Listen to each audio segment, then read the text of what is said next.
Hi student, मैं मालती Rawat रामदेश ITI YouTube channel पे आपका स्वागत है। आइए स्टूडेंट, हम लगातार क्रैश क्वेश्चन यानी फिजिक्स का ITI के फिजिक्स का क्रैश क्वेश्चन लगातार कराते आ रहे हैं। आज की एग्जाम की दृष्टि से बहुत ही इम्पोर्टेंट है। आइए नेक्स्ट क्वेश्चन है। आज का पहला क्वेश्चन है, आज का पहला क्वेश्चन है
देखिए, आज का पहला क्वेश्चन है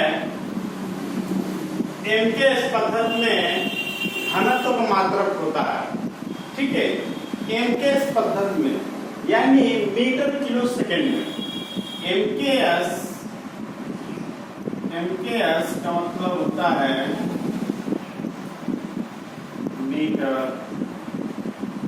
किलो सेकेंड। ठीक है, यानी मीटर किलो से यानी m के स्पर्धक में जो घनत्व का मात्रक होता है वो आपके सामने 4 ऑप्शन दिया हुआ है। kg यानी किलोग्राम प्रति घन मीटर, ग्राम प्रति घन मीटर, ग्राम प्रति घन सेंटीमीटर प्रति घन kg। ठीक है, तो आइए देखते हैं। देखिए स्टूडेंट, जो घनत्व होता है द्रव्यमान बटा में आयतन होता है। ठीक है, घनत्व का क्या होता है? द्रव्यमान बटा आयतन होता है, यानी density V equal to m/v। ठीक है, डेंसिटी यानी घनत्व इक्वल टू m/v, यानी द्रव्यमान का मात्रक क्या होता है? तो किलोग्राम होता है, और आयतन का यूनिट क्या होता है? तो मीटर क्यूब होता है। तो स्टूडेंट, हम इसको इस टाइप से भी लिख सकते हैं kg प्रति घन मीटर। यानी जो है आपका आज की क्लास का पहले क्वेश्चन का जो आंसर होगा वो ऑप्शन नंबर ए होगा, यानी मीटर किलो सेकेंड पद्धति में घनत्व का मात्रक क्या होगा? तो किलोग्राम प्रति घन मीटर होगा। Option number A is right. Note कर लीजिए।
ध्यान दीजिए, आज के क्लास का दूसरा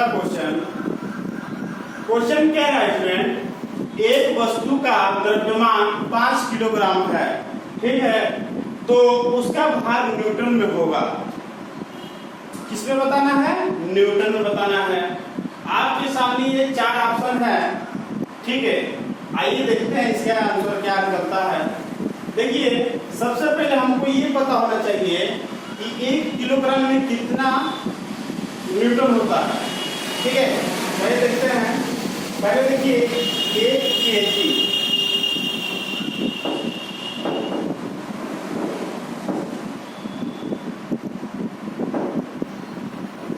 देखिए 1 केजी इक्वल टू 9.81 न्यूटन, यानी 1 किलोग्राम भार में 9.81 न्यूटन होता है। ये नोट कर लीजिएगा, बहुत ही अच्छा क्वेश्चन है, ठीक है। यानी हमको पूछ रहा है क्वेश्चन में एक वस्तु का द्रव्यमान 5 किलोग्राम है तो उसका भार न्यूटन में होगा। तो सबसे पहले हमको 1 किलोग्राम का भार न्यूटन में पता होना चाहिए। तो हम चूंकि जानते हैं कि 1 किलोग्राम भार में जो न्यूटन में मान होता है 9.81 होता है, तो 5 केजी न्यूटन, 5 केजी में पूछ रहा है न्यूटन में उसका भार, ठीक है। तो 5 केजी में पूछ रहा है, तो 1 केजी में 9.81 है, तो ना 5 किलो में 9.81 में हम 5 का मल्टीप्लाई कर देंगे, तो 5 1 जा 5 और 5 8 जा, सॉरी, ठीक है, 5 1 जा 5, 5 8 जा 40, कोई 0, 5 9 जा 45 और 45 और 4 उसके हासिल हो गया तो 49, यानी 49.05, यानी कि 5 किलोग्राम भार में जो उसका न्यूटन में मान होगा वो 49.05 होगा। यही आपका जो है आंसर होगा, ठीक है। देखिए कौन सा ऑप्शन मैच कर रहा है, तो आप ध्यान से देखिएगा, तो option number C, option number C student correct है, ठीक है, कोई दिक्कत। चलिए नेक्स्ट क्वेश्चन देखते हैं।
अगला क्वेश्चन है, क्वेश्चन कह रहा है कि 1 न्यूटन में कितना डाइन होता है, ठीक है, 1 न्यूटन में कितना डाइन होता है। आपके सामने क्वेश्चन में 4 ऑप्शन भी रहेंगे। सीधे सीधे क्वेश्चन स्टूडेंट से पूछता है कि 1 न्यूटन में कितने डाइन होता है, चाहे 1 किलोग्राम भार में कितना न्यूटन होता है, सीधे सीधे क्वेश्चन आता है। तो 1 न्यूटन में 10 टू द पावर 5 डाइन होता है, यानी 1 न्यूटन, याद रखिए ये सब मोस्ट इंपॉर्टेंट है, सब नोट डाउन कर लीजिएगा। 1 newton equal to 10 to the power 5 dyne होता है। 1 न्यूटन इक्वल टू कितना होता है, 10 टू द पावर 5 डाइन होता है। तो जैसा कि हमको ऑप्शन नंबर सी में दिखाई दे रहा है 10 टू द पावर 5, इसलिए ऑप्शन नंबर 3 यानी सी सही है, ठीक है। नेक्स्ट क्वेश्चन देखेंगे।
ठीक है, अब ध्यान दीजिए, अगला क्वेश्चन कह रहा है कि बल का मात्रक होता है, बल का मात्रक होता है।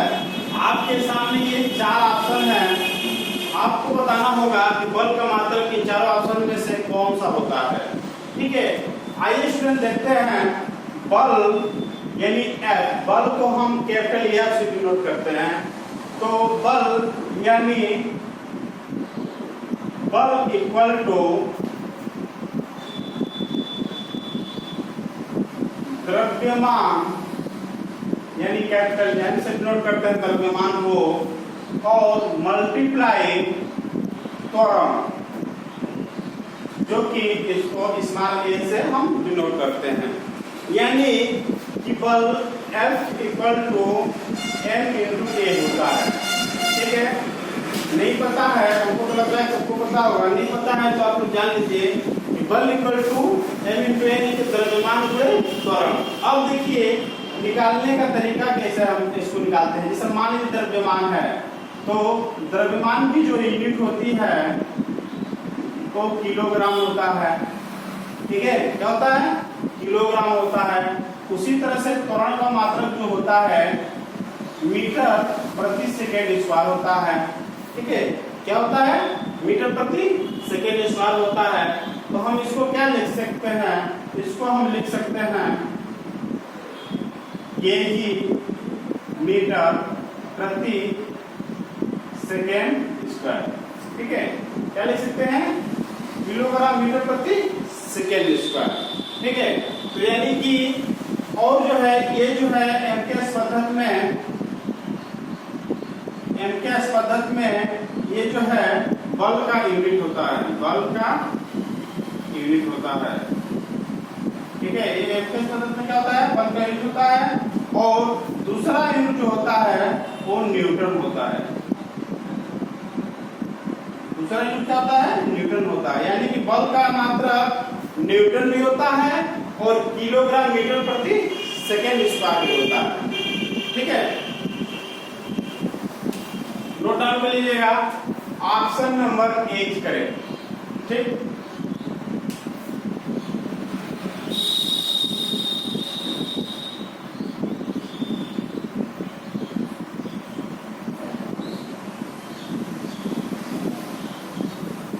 देखिए स्टूडेंट, हम आप लोग को यूनिट निकालने का एक तरीका ही बताएं कैसे यूनिट हम निकाल सकते हैं। अगर मान लीजिए आपको एग्जाम में यूनिट याद नहीं आया तो आप जो है फार्मूला अगर याद रखे रहेंगे तो उस फार्मूले से हम क्या कर सकते हैं? उसकी यूनिट को पता कर सकते हैं। ठीक है,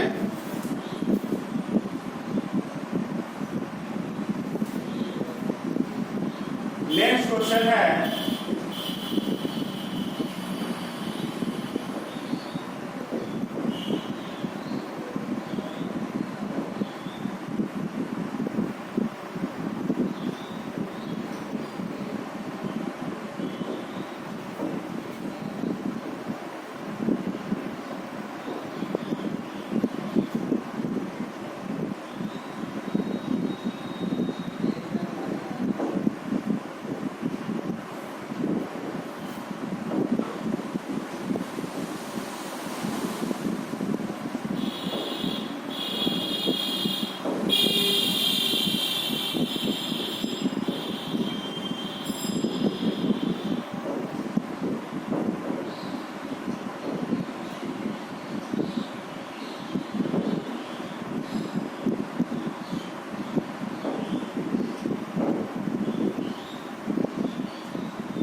बहुत ही अच्छा क्वेश्चन है। क्वेश्चन कह रहा है हाइड्रोमीटर किस सिद्धांत पे कार्य करता है। ठीक है, क्वेश्चन कह रहा है कि हाइड्रोमीटर किस सिद्धांत पे कार्य करता है। एकदम सीधा सीधा क्वेश्चन आएगा, एकदम सीधा, एकदम सेम क्वेश्चन ही ऐसे ही रहता है। हाइड्रोमीटर किस सिद्धांत पे कार्य करता है। एक प्रकार से ये जनरल साइंस इसको बोल सकते हैं, ठीक है। जनरल साइंस के क्वेश्चन ऐसे ही आते हैं, ठीक है। कॉम्पिटिटिव एग्जाम में भी ऐसे ही क्वेश्चन आते हैं, ठीक। देखिए हाइड्रोमीटर किस सिद्धांत पे कार्य करते हैं। आपके सामने 4 ऑप्शन दिया हुआ है, आर्किमिडीज के सिद्धांत पर, कोलबर्न के सिद्धांत पे, बर्नौली के प्रमेय पे, कि इनमें से कोई नहीं, ठीक है। तो चूंकि हम जानते हैं कि हाइड्रोमीटर जो है वो कोलबर्न के सिद्धांत पे कार्य करता है, ठीक है। एकदम डायरेक्ट आप याद रखिएगा कि हाइड्रोमीटर किस सिद्धांत पे कार्य करता है, तो कोलबर्न के सिद्धांत पे कार्य करता है, ठीक। कोई दिक्कत, नोट कर लीजिए। हाइड्रोमीटर किस सिद्धांत पे कार्य करता है, तो कोलबर्न के सिद्धांत पे कार्य करता है। आगे देखेंगे,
ध्यान दीजिए।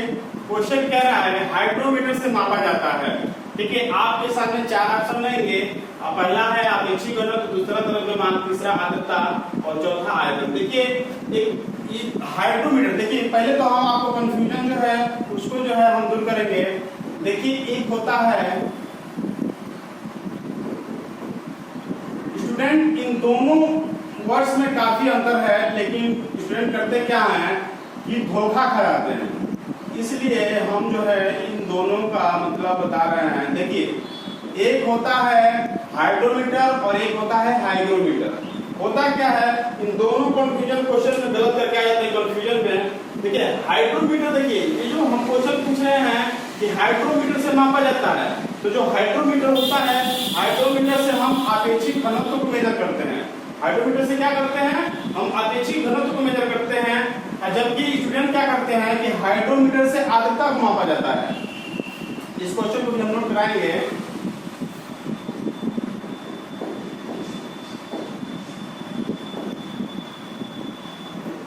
देखिए होता क्या है, हाइड्रोमीटर और हाइग्रोमीटर दोनों में कंफ्यूजन करने से ये होता है कि हाइड्रोमीटर से तो आपेक्षिक घनत्व मापा जाता है, लेकिन दोनों ऑप्शन दे देता है, तो स्टूडेंट कंफ्यूजन हो जाते हैं कि अरे हम हाइड्रोमीटर याद किए थे कि हाइग्रोमीटर किए थे। अब वहां पे क्या करते हैं, कंफ्यूजन में आर्द्रता मार के चले आते हैं। इस वजह से जो है इन दोनों विशेष ध्यान दीजिएगा, दोनों वर्ड काफी अंतर है, ठीक है। हाइड्रोमीटर से हम आपेक्षिक घनत्व को मेजर करते हैं यानी मापते हैं, और हाइग्रोमीटर से जो है हम आर्द्रता को मापते हैं, ठीक है। तो इस क्वेश्चन को भी हम नोट करा दे रहे हैं।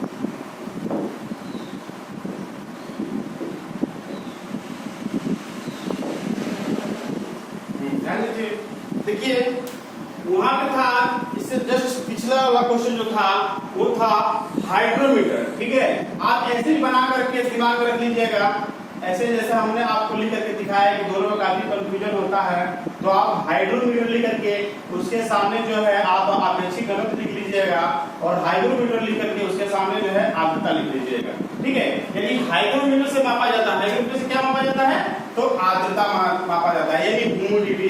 जिससे देखते हैं स्टूडेंट की जो काफी उमस होती है, ठीक है, काफी जो उमस होती है उसी को आर्द्रता बोलते हैं।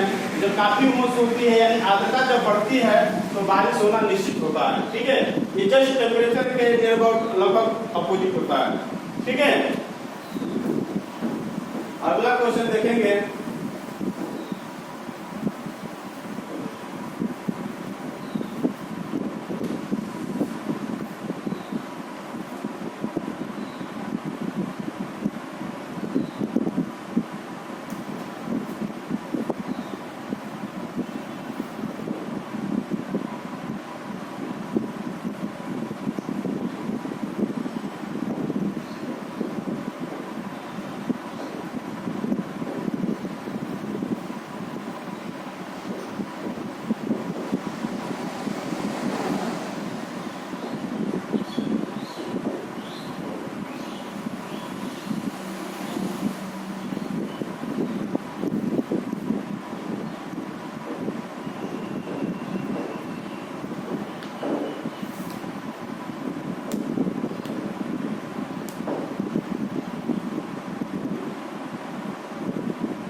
क्वेश्चन कह रहा है कि धातु के दो टुकड़े जल में डुबाने पर उन पर समान उत्प्लावन बल लगता है।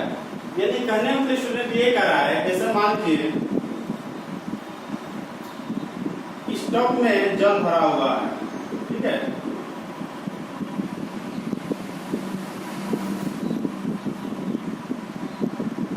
कह रहा है कि यदि धातु के दो टुकड़े जल में डुबाने पर, इसमें मान लीजिए कि दो टुकड़ा है, इसमें जो है दो टुकड़ा डाला गया है, ठीक है, इसमें जो है धातु के दो टुकड़े डाले गए हैं, डुबाने को उन पर समान उत्प्लावन बल लगता है। यानी कि जब इसमें कुछ जैसे मान लीजिए कि होता क्या है, जैसे मान लीजिए कि इस जल में जब हम कोई टुकड़ा डालते हैं तो वो टुकड़ा जो है अपने भार के बराबर पहले तो जल हटाता है, ये उत्प्लावन का सिद्धांत कहलाता है, होता है। तो यानी कि कहने का मतलब कि इस कंडीशन में जो है ये उत्प्लावन बल लगाएगा, यानी कि जब ये दोनों जो टुकड़े हैं अगर उनका आयतन समान होगा, ठीक है, यानी वॉल्यूम समान होगा, तभी क्या होंगे वो जल जो है धातु जो टुकड़े हैं वो जल में डूबेंगे तो जाकर के उत्प्लावन बल लगेगा, यानी कि उनके क्या होंगे, दोनों टुकड़े के क्या होंगे, आयतन समान होंगे। आप इसको ध्यान दीजिएगा, ये जल है, टब में जल भरा हुआ है, अगर उसमें हम दो टुकड़ा डालते हैं धातु के, अगर दोनों टुकड़े के जो आयतन समान होंगे तभी जाकर के क्या होंगे, उत्प्लावन बल कार्य करेगा, यानी कि ऑप्शन नंबर बी करेगा। ठीक है, thanks for watching my video.